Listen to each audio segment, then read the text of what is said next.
My name is Catherine Davis. I'm 33 years old. I grew up in Hartford, Connecticut, and now live in Newington, and I'm America's next MasterChef. And welcome to my hometown.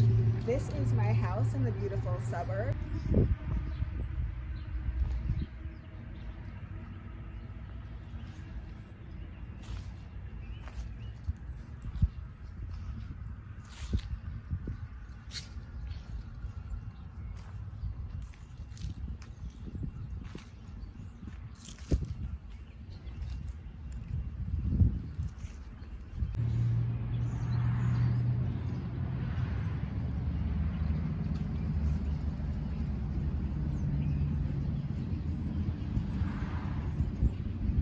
We got blessed with a lovely day, so let's have a look around, shall we?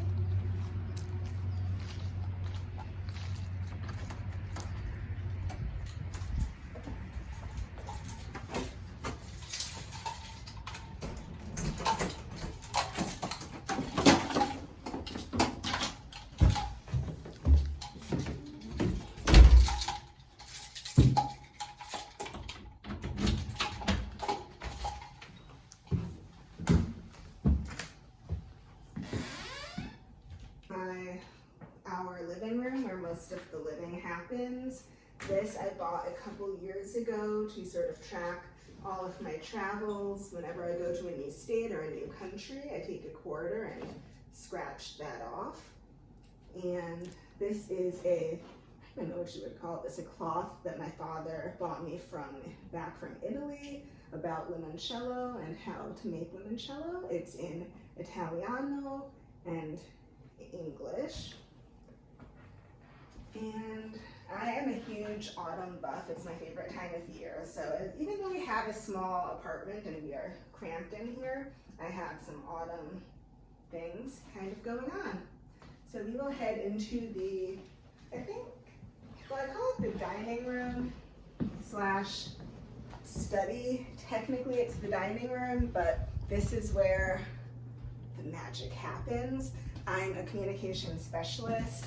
So I actually do have, and I think my computer actually shut off on me because the battery is low. So photos that I've sent, I do enjoy traveling quite a bit. So I wanted something that would sort of memorialize all of those travel adventures I have had over the years. So I created a gallery wall to reflect that. Up at the top, I did something crazy, but it was fun when I went to Chiang Mai, which is in the north of Thailand, to cuddle a tiger. Also in the north, I had the opportunity to volunteer and spend some time at the Elephant Nature Park. This was taken at the CN Tower in Toronto, where I got harnessed up and got to walk around the outside of the CN Tower. I have also been to Morocco. I'm riding a camel there. And actually, accidentally, ordered two of the same photos.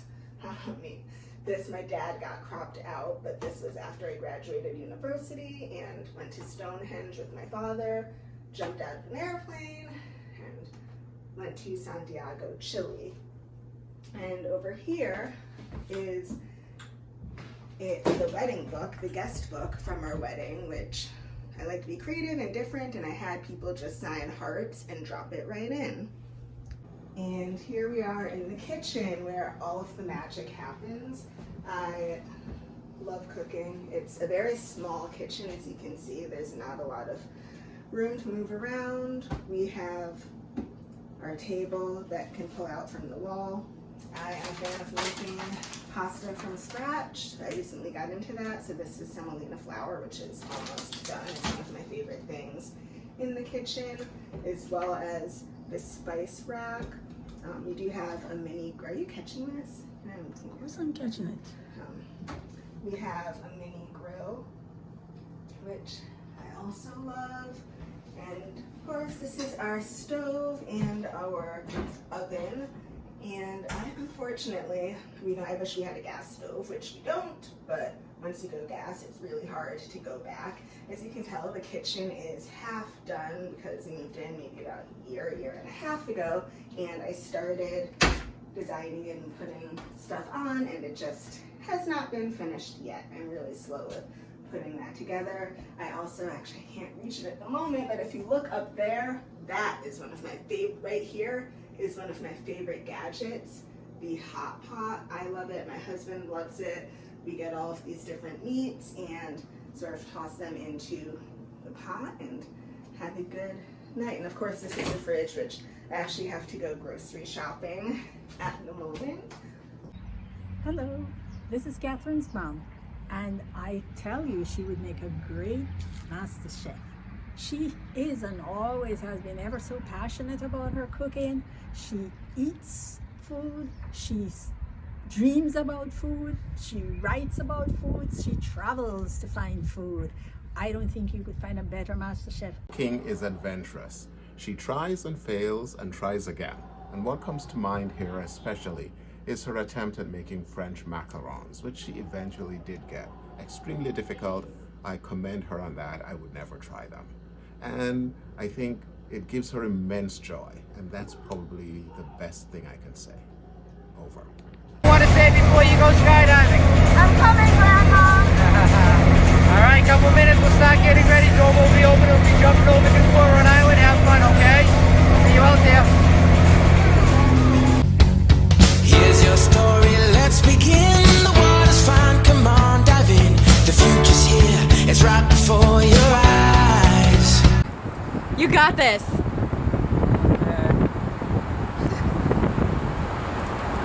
You got it. Take those baby steps. You got it. Get as close as you feel comfortable. Beautiful. Do you want to let go of that? You got it. Beautiful. You did it.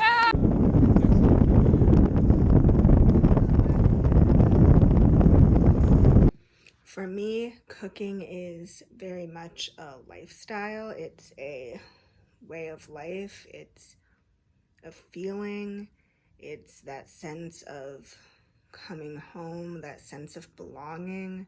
It is something that has helped me through many tough moments in my life, whether it was cooking to feel something, to remember grandparents or friends who've passed. I can't even put into words. It has helped me relieve stress.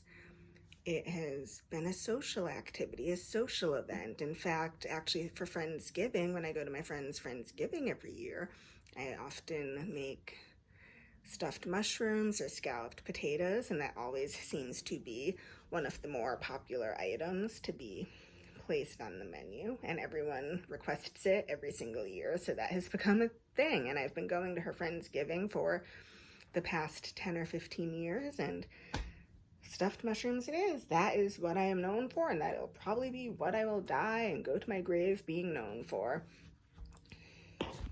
I'd like to say, well, I think putting a style to my cooking is very restrictive, which I don't like to do, and I'm the daughter of Jamaican immigrants, but we never really had Jamaican food too often in our home. Usually on Christmas, that was what my mom would do. She would cook the Jamaican meal for us, and I would be there with her. But I think my travels have definitely influenced the way I cook. I like different flavors, unique flavors. I have recently become a fan of ube, the purple yam. I love it. And I also like black sesame and black sesame powder. I've been using a little bit in my baking, which when I first tasted it, it's sort of a nutty, like a peanut buttery type flavor. So it's very different, very unique. And I like to experiment in the kitchen a bit. I've started trying to get into molecular gastronomy and sort of push the limits of what I can and cannot do. And people in my family, I mean, I've got my husband, no children, unfortunately, dealing with some infertility issues. Got my parents, and I don't have any siblings.